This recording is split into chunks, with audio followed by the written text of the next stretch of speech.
Bonjour.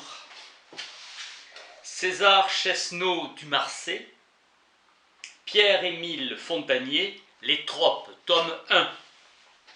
Un siècle de distance entre le second livre, avec le second livre.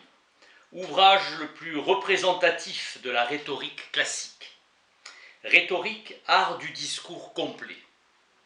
Inventio, disposition, composition, contenu, inventio, et elocutio, expression. Répertoire des idées où l'orateur doit pouvoir puiser en cas de besoin. Place des figures ou tours de langage par lesquels l'expression poétique se distingue de l'expression simple et commune. Les tropes sont des figures par lesquelles on fait prendre à un mot une signification qui n'est pas propre de ce mot. Grand rôle dans le langage, c'est un traité de la proposition pensé jusque dans les divers sens dans l'expression. Livre indispensable. Le lire et le méditer, un canevas. César Chesneau du Marsay, né à Marseille en 1676, goût précoce pour l'étude. L'ardeur et le talent se fortifient en lui par les obstacles. Malheureux dans son domestique par l'humeur chagrine d'une femme vertueuse mais insociable. Avec tout son talent, il était destiné à être malheureux en tout. Peu de considération comme instituteur. Sa pauvreté était restée aussi entière que sa probité, pure et intacte. Grammairien profond et philosophe, il écrit sur l'étude des langues. Sans ressources et sans espérance jusqu'aux auteurs de l'encyclopédie qu'il associèrent à cette grande entreprise littéraire. La grammaire lui fit jouir d'un peu d'aisance. Le comte de Lauragais l'aida d'une pension de 1000 francs. Il vécut 80 ans, né pour éclairer son siècle et sa patrie. Il a été très pauvre sans être malheureux et il savait se contenter du nécessaire. Il était calme, tranquille, ferme et inébranlable. Un riche avare disait qu'après 40 ans, cet ami ne lui avait jamais rien demandé. Il était d'une humeur douce et égale. On aurait pu l'appeler de La Fontaine, le La Fontaine des philosophes. Nigo spirituel pour Fontenelle, esprit plus sage que brillant. Trope vient du mot grec tropos, conversion, changement. Le feu par exemple au sens propre et le feu au sens figuré, le feu de la colère, élément furieux qui détruit.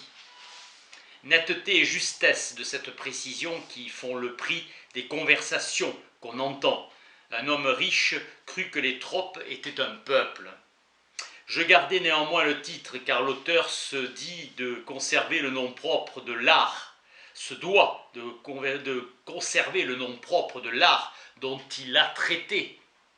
Livre charnière entre la nouvelle orthographe et l'ancienne. Les tropes ne sont que des figures, des métaphores. Figure, forme extérieure d'un corps.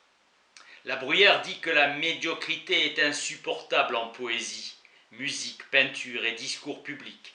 La figure donne de la vivacité, de la force ou de la grâce au discours.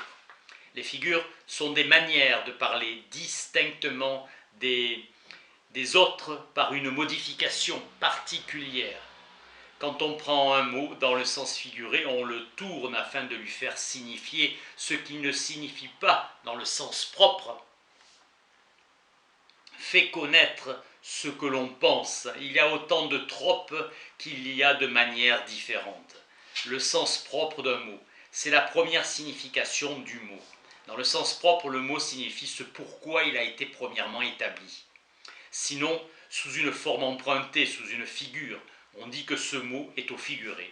La liaison entre les idées et la source est le principe des sens figurés des mots, présents à l'imagination. Le sens figuré réveille une image et sera plus vive et agréable, réveille une idée. Les tropes donnent plus d'énergie à nos expressions. Les tropes ornent le discours et le rendent plus noble. Ces idées accessoires prêtent des habits aux idées communes. D'usage pour déguiser les idées dures, tristes ou contraires à la modestie. Les tropes enrichissent une langue en donnant à un mot une signification nouvelle, extension par ressemblance. Mouvement d'imagination Ils doivent être clairs, faciles et se présenter naturellement, donnant du corps aux choses les plus spirituelles. Chaque langue a des expressions figurées qui lui sont particulières. Difficulté de traduction. Pour apprendre la langue d'un auteur, s'attacher d'abord au sens propre et ensuite on traduit sa pensée. La langue grecque se maintient encore assez florissante jusqu'à la prise de Constantinople en 1453. L'année chrétienne commençait autrefois au jour de Pâques, qui était fondé sur un passage de saint Paul. Le mot métonymie signifie transposition ou changement de nom, un nom pour un autre. Virgile dit un vieux Bacchus pour dire un vieux vin. La litote ou diminution pour affaiblir une pensée. Je ne puis vous louer, je blâme votre conduite. L'hypotypose, c'est quand on peint les faits dont on parle. La métaphore transporte le mot perdant de sa signification propre. Le mot perdant, sa signification propre. Un homme en colère est comme un lion, un frein à ses passions, modéré. Chaque langue a des métaphores particulières. L'allégorie est une métaphore continuée, c'est un discours. Elle présente un sens et en fait entendre un autre. L'allusion fait référence à un fait. L'ironie fait entendre le contraire de ce qu'on dit. Boileau dira qu'Ino est un Virgile pour signifier qu'il était un mauvais poète. Dans l'euphémisme, on déguise les idées désagréables, odieuses ou tristes. Homme féroce, s'appelait Poexine, mais mère hospitalière. La mer Noire, dont les bords étaient habités par des hommes féroces, s'appelait Pont-Euxine, mer hospitalière. Ovide disait que le nom de cette mer était un menteur.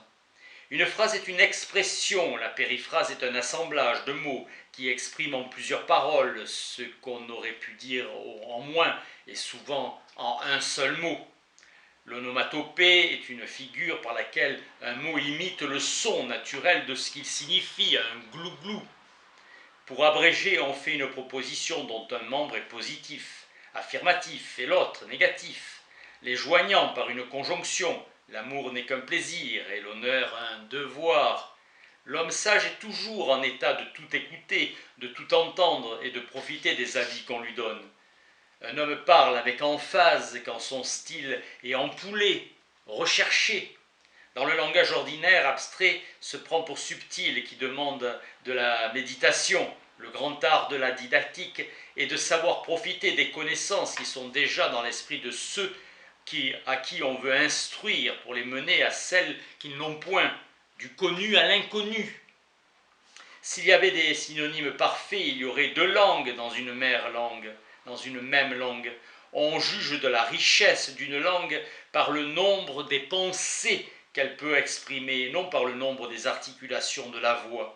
S'exprimer est un effet de la finesse de l'esprit et suppose une grande connaissance de la langue. Merci.